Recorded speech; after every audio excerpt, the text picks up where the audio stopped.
ତାକୁ ଅଭିଶାପ ଦଉଛି ଆଜି ରାତିରେ ତାଙ୍କ ଶାଳୀକି କିଏ ନେଇକି ପଳଉ। ଆଚ୍ଛା ଯେ କଣ ନାଚିବି ନା ଗାଇବି ନା କମେଡି ଆପଣ ଯାହା କହିବେ, ଈଶ୍ୱର ଆପଣ ଦର୍ଶକ ହବ ପକ୍କା ତ। ଆଚ୍ଛା ମୁଁ ଆକ୍ଟିଂ କରି ଯେତେବେଳେ ନୂଆ ନୂଆ ଆରମ୍ଭ କଲି, ମୁଁ ସେତେବେଳେ ମୋ ଗାଁଟା ଏଇଠି ବେଶୀ ଦୂର ନୁହେଁ ଭଦ୍ରକ। ମୁଁ ଯେତେବେଳେ ଗାଁକୁ ଆସିଲି ମୋର ଗୋଟେ ବୁଢା ବାପା ଥିଲା, ସେ ମୋତେ ଅଟକେଇ ଦେଲା ଗେଟ୍ ଦୁଆର ମୋର, ଯେମିତି ମୋର ମାନେ ପାସ୍ କରିନି ଘର ଭିତରକୁ ପଳେଇ ଯାଇଛି ସିକ୍ୟୁରିଟି ଚେକିଂ କଲା ଭଳିଆ ଅଟକେଇ ଦେଲା। ମୁଁ କହିଲି କଣ ହେଲା? ବୁଢାର ଦାନ୍ତ ଫାନ୍ତ ନାହିଁ, ହେଇଗଲାଣି 80-90। ବୁଢା କହୁଛି ଟିଭିର ପାଠ କରୁ ପଇସା ପତ୍ର କମୁଳେ ବାହା ହଉନୁ କାହିଁକି? ତାମାନେ ବୁଢା କହିଲା ଯେ ମୁଁ ବାହା ହଉନାହିଁ କାହିଁକି? ଚାଲ କିଛି ଅସୁବିଧା ନାହିଁ, ବାହାଘର ହବ।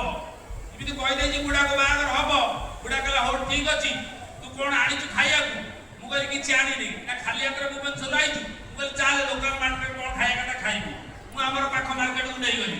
ନେଇଗଲା ପରେ ମୁଁ ଦେଖିଲି ସେଠି କଣ ହେଇଛି, ଆମର ଯେମିତି ଏଠି ବି ଦୋକାନ ଥାଏ ଯଶୀପୁରରେ, ଖାଇବା ଦୋକାନ ଧର 2-4ଟା ଗୋଟେ ପାଖରେ ରହିଲା, ଲୁଗାପଟା ଦୋକାନ ଗୋଟେ ପାଖରେ ରହିଲା। ବୁଢାକୁ ଖାଇବା ଦୋକାନ ଯୋଉଟା ନେଇଗଲି। ମୁଁ କହିଲି କଣ ଖାଇବୁ? ବୁଢା ସବୁ ଦେଖିଲା, ଯେତେ ପ୍ରକାର ଆଇଟମ ସବୁ ଦେଖିଲା। ବୁଢାକୁ କଣ ଭଲ ଲାଗିଲା କେଜାଣି ମୁଁ ଜାଣିନି, କହିଲା ମୁଁ ଆଳୁ ଚପ୍ ଖାଇବି। ମୁଁ କହିଲି ଖା। ଗୋଟେ ଦୋକାନୀ କହିଲି ଦେଖ ଇଏ ମୋର ଜେଜେବାପା, ଆଳୁ ଚପ୍ ଖାଇବୁ ମାନେ 1-2ଟା ଦେନା, ଏକାଥର 12ଟା ଦେଇଦେ। ବୁଢା ଖାଉ 90 ବର୍ଷ ହେଲାଣି ମରିଯାଉ। ସେଠୁ ବୁଢାକୁ ସେ 12ଟା ଆଳୁ ଚପ୍ ଦେଲା। ବୁଢା କଣ କଲା, ପ୍ଲେଟରେ ବସିଲା, ଷ୍ଟୁଲରେ ବସିଲା, ବୁଢା ଖାଇଲା। ଗୋଟେ ଆଳୁ ଚପ୍ ଫଟେଇଲା, ଫଟେଇକିରି ଖାଇଲା। ବଢିଆ ଲୋକ ଲାଗୁ। ମୁଁ କହିଲି ଆରେ କଣ ଲାଗି କଣ ବାନ୍ତି କଲୁ? କହିଲା ଏଟା ଆଳୁ ଚପ୍ ନା ବାଳ ଚପ୍? ମୁଁ କହିଲି କଣ ହେଲା? ବୁଢା କାହିଁକି ରାଗଲା? ଆପଣ ବିଶ୍ୱାସ କରିବେନି ତା କହିବା ଠିକ। ସେ ଗୋଟେ ଆଳୁ ଚପ୍ ଯୋଉ ଫଟେଇ ଦେଲା, ତା ଭିତରେ ଗୋଟେ ଏଠି ଟିକେ ବାଳଟେ ବାହାରିଲା। ବୁଢା ରାଗିକି କହିଲା ବାଳ ଚପ୍। ମୁଁ କହିଲି ଏଟା ଫୋପାଡ଼ି ଦେ, ସେକେଣ୍ଡ ଖା। ଭୁଲରେ କିନ୍ତୁ ରହିଯାଇଥିବ ନା ଆଜ୍ଞା। ଆଜିକାଲି ଏମିତି ଯେ ତମେ ଯେତେ କଷ୍ଟଲି ସାମ୍ପୋ କଣ୍ଡିସନର ୟୁଜ କରିବ ସେତେ ଶୀଘ୍ର ନଣ୍ଡା ହବ। ତେଣୁ ଉଡ଼ିକି ପଡ଼ିଯାଇଥିବ, ଫୋପାଡ଼ି ଦେ। ସେକେଣ୍ଡଟା ବୁଢା ଛଡ଼େଇଲା, ଭାଙ୍ଗିଲା, ଗୁଗୁନି ଥୁଆ ହେଇଛି, ଫଟେଇଲା, ଫଟେଇକି ନେଲା, ଦେଖି ପାଟିରେ କହିଲା ଏଇଟା ବଢିଆ ମଟର ଫଟର ପଡୁଛି, ବଢିଆ ଟେଷ୍ଟ ଲାଗୁଛି। ଏଟା ଆଳୁ ଚପ୍ ନା ବାଳ ଚପ୍? ଆରେ ପୁଣି ଯେତେବେଳେ କହିଲା ସେ ବାଳ ଚପ୍, ମୋଠୁ ଡରିଗଲି। ମୁଁ ଫଟେଇ ଦେଖିଲା ତା ଭିତରେ ଫାଷ୍ଟ ଥିଲା ଏଡି ବଡଟେ, ସେକେଣ୍ଡଟା ଏଡି ବଡଟେ, ତାଠୁ ଟିକେ ବଡ। ସେଠୁ ମୁଁ କହିଲି କାଳେ 3 ନମ୍ବର ଆଳୁ ଚପ୍ ଭିତରେ ବାଳ ବାହାରିବ। ବୁଢା ଦୋକାନୀ କଣ ବାଡେଇବ, ମତେ ଆଗେ ବାଡେଇବ। ମୁଁ ସେଠୁ କଣେଇକି ନେଇକି ଦେଖିଲା ବେଳକୁ 3 ନମ୍ବର ବି ବାଳ, 4 ନମ୍ବର ବି ବାଳ, 5 ନମ୍ବର ବି ବାଳ, 6 ନମ୍ବର ବି ବାଳ। ଟୋଟାଲ ଆଜ୍ଞା 12ଟା ଆଳୁ ଚପ୍ ଫଟେଇଲି, ସବୁଥିରେ ବାଳ, ସାଇଜ ଅଲଗା ଅଲଗା। ମୋ ମୁଣ୍ଡ ଖରାପ ହେଇଗଲା। ମୁଁ କହିଲି ଆରେ ଇଏ କଣ ଭୁଲରେ ଧର କୋଉଠି ଗୋଟେ ଆଳୁ ଚପ୍ ଭିତରେ ରହିଯିବ, ଏ ଟୋଟାଲ 12ଟା ଯାକ କେମିତି ଆଳୁ ଚପ୍ ରହିଲା? ମୁଁ ସେ ଦୋକାନକୁ ଯୋଉଠି ଛାଣୁଥିଲି ତା ପଛପଟୁ ଗଲି। ମୁଁ କହିଲି ହଇ ତମେ ଆଳୁ ଚପ୍ ନା ବାଳ ଚପ୍ ଦଉଛ? କହିଲା ନା ତ ଆମର କିଛି ଅସୁବିଧା ନାହିଁ, କିନ୍ତୁ ଭୁଲରେ ରହିଯିବ। ମୁଁ କହିଲି ନା, ସବୁଥିରେ 12ଟା ଯାକ ଚପ୍ରେ ଆଳୁ ଚପ୍ ନା ବାଳ? ସେଠୁ ଆପଣଙ୍କୁ ଦେଖିଲି, ମୁଁ ଷ୍ଟଡି କଲି କଣ, ଯିଏ ସେ ଦୋକାନୀର ଯିଏ ଆଳୁ ଚପ୍ ଛାଣୁଛି ସେ ବରା ଛାଣୁନି, ଯିଏ ବରା ଛାଣୁଛି ସେ ଜିଲାପି ଛାଣୁନି, ଯିଏ ଜିଲାପି ଛାଣୁଛି ସେ ସିଙ୍ଗଡ଼ା ଛାଣୁନି। ସବୁ ଅଲଗା ଅଲଗା ମିସ୍ତ୍ରୀ, ଅଲଗା ଅଲଗା ଆଇଟମ୍।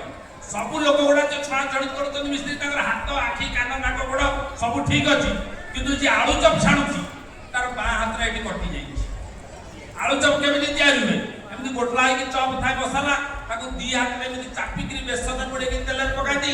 ଇଏ ଯୋଗଡି କାହାର ବାଁ ହାତ ଯୋଉ କଟି ଯାଇଛି, ଇଏ କଣ କରୁଛି, ସେ ଯୋଉ ଗୋଟା ନଉଛି ଆଳୁ ଚପଟାକୁ ନେଇକିରି ଖାପ ଖାପ ଖାପ ଖାପ ଖାପ ଏଇଠି ଚାପିଛି, ଚାପି ତାକୁ ସାଇଜ କରୁଛି, କହିକି ତାକୁ ତଳେ ପକଉଛି। ମୁଁ କହିଲି ଏ କାପଡ଼ା ଦେବି ତ କାଳ ପଠେଇଦେବି। ଏବେ ମଣିଷକୁ ତୁ ଆଳୁ ଚପ୍ ଦଉଛୁ ନା ବାଳ ଚପ୍ ଦଉଛୁ? ତ ହାତ ଟେକ୍। ଆଜ୍ଞା ହାତ ଟେକିଲା ବେଳକୁ ପୁରା ନିର୍ବାଳ, କିଛି ଗୋଟା ନାହିଁ। ମୁଁ ଏଠୁ ରାଗିଗଲି, ରାଗିବା କଥା ନା। ମୁଁ କହିଲି ଆରେ ତୁ ଏମିତି କଣ ମଣିଷକୁ ମାରିବୁ? ହେଲା ହରିବାବୁ ଆପଣ କଣ ନରମ ହେଇ କଥା ହଉଛନ୍ତି? ମୁଁ କହିଲି ନରମ ହେଇ କଥା ହେବି? ତୁ ଆଳୁ ଚପ୍ ଜାଗାରେ ବାଳରେ ଖାଇବାକୁ ଦଉଛୁ, ଗୋଟେ ଚିଡ଼ିବିନି? ସେଠୁ ମତେ କହିଲା ନା। କହିଲି କାହିଁକି? ନା ଆଜ୍ଞା ଆଜିକାଲି ଓଲଟା ଜମାନା, ଆପଣ ବୁଝିଗଲେ କଣ? ମୁଁ ତତେ ବୁଝେଇବି କଣ? ମତେ ବୁଝିବୁ? କହିଲା ଆଜ୍ଞା ଦେଖନ୍ତୁ ଆଜିକାଲି ଗୋଟା ସାଗରେ ଗୋଟା ଫ୍ରି, ଜୋତା କିଣିବେ ମଉଜା ଫ୍ରି, ଲୁଙ୍ଗି କିଣିବେ ଚଢି ଫ୍ରି, ଗାମଛା କିଣିବେ ଧୋତି କିଣିବେ ଗାମୁଛା ଫ୍ରି, ତ ଆଳୁ ଚପ୍ ସାଗରେ ଗୋଟେ ବାଳ ଫ୍ରି ହେଇଗଲେ କଣଟା ଆସିଗଲା? ତେଣୁ ଏମିତି ଆମର ଏରିଆରେ ହଉଛି କି? ଆଉ କିଏ ଦଉଛନ୍ତି କି? ଦଉଛନ୍ତି କି? ଦେବେ ଏବେ ଯଦି କଣ ହବ ଡୋ ଗାଲ ଫାଟିଯିବ କିନ୍ତୁ ମୁଁ ତାକୁ କହି ବୁଝେଇଦେଲି ଦେଖ ତମେ ମୋ ଏରିଆରେ କରିଦେଲ ଆଉ କୋଉଠି କରିବନି ଓକେ ଗୀତ ଫୀତ ଗାଇବା ମ୍ୟୁଜିସିଆନ ଅଛନ୍ତି ଭାଇ ରେଡି ତ ତମେ ରେଡି ତାର ନାହିଁ ଆଉ କଣ କରୁଛ ତମେ ସିଙ୍ଗର ଆଇଲେ ଗାଇବା ଆମେ କଣ ଏତେ ଖରାପ ଆମ ତଣ୍ଟି ଖରାପ ଖରାପ କଣ ହେଇଯିବ ତୋର ମୁଁ ବଜେଇଦେବି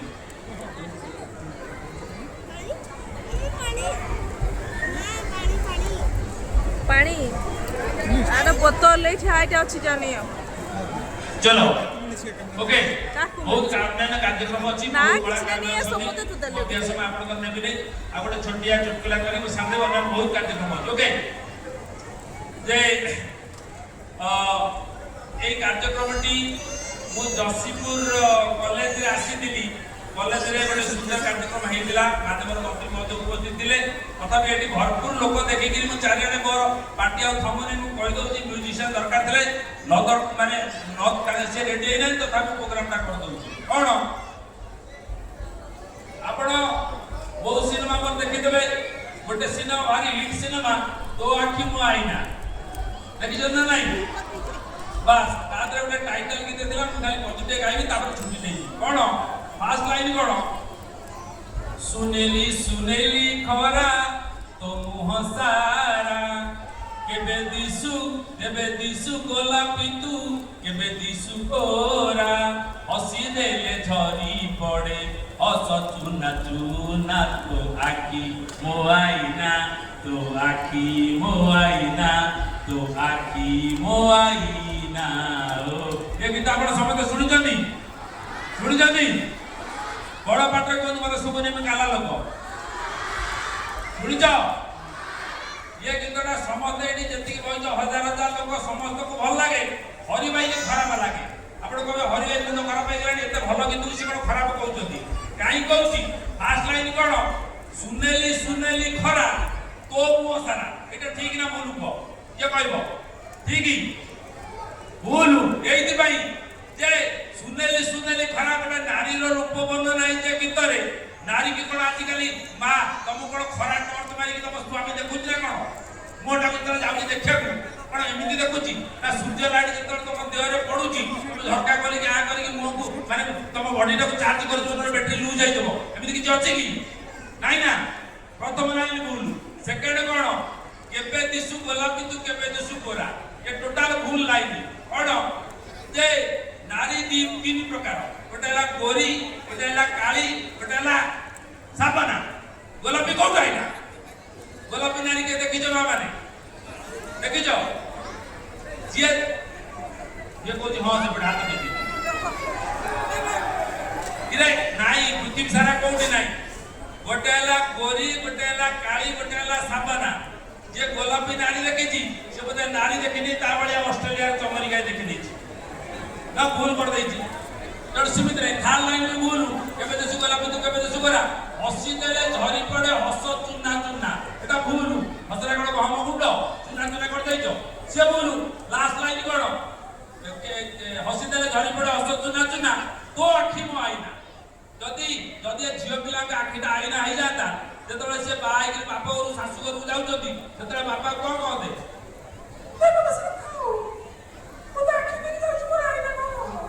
ये कहते नहीं तेणु से गीत टोटाल भूल जब मत कहले लिखी थे मत हरि भाई तुम कौन प्रोग्राम में कौन मो गीत भूल बोली मुझे हाँ ठीक गीत कह मुझे देख मुझे गाँव तुम लेख नारी रूप वर्णना कर तुम भूल कर कह हरि भाई छाड़बनी मुझे ठीक गीत गाइली कौन फास्ट लाइन गाइली नारी रूप वर्णना मैंने फ्रेशटा वर्णना फास्ट लाइन कौन लिखी लिखिया देखो देखा कालिया कालिया व्रण तो मुह सारा केबे दिसु घोड़ा मुही केबे लो बंदीरी आ हसी देले झरी पड़े धूड़ी गुंडी दाना गुटुका दाना सफल दाना मीनाची दाना तिरंगा दाना अब यार को खाऊ बड़ा सफल असफल दाना तो हर भाई ठीक लगे ना बोल लगे जल्दी भूल लगे जी ठीक तो कालिया कालिया व्रण तो मुह सारा केबे दिसु গোলাপি তু কেবে দিশু গোরা হসি দেলে ঝরি পড়ে হসি দেলে ঝরি পড়ে কোন কে কইব ধুলি গুন্ডি দানা লাস্ট লাইনটা দেখো হসি দেলে ঝরি পড়ে ধুলি গুন্ডি দানা মোর লুঙ্গি তোড়না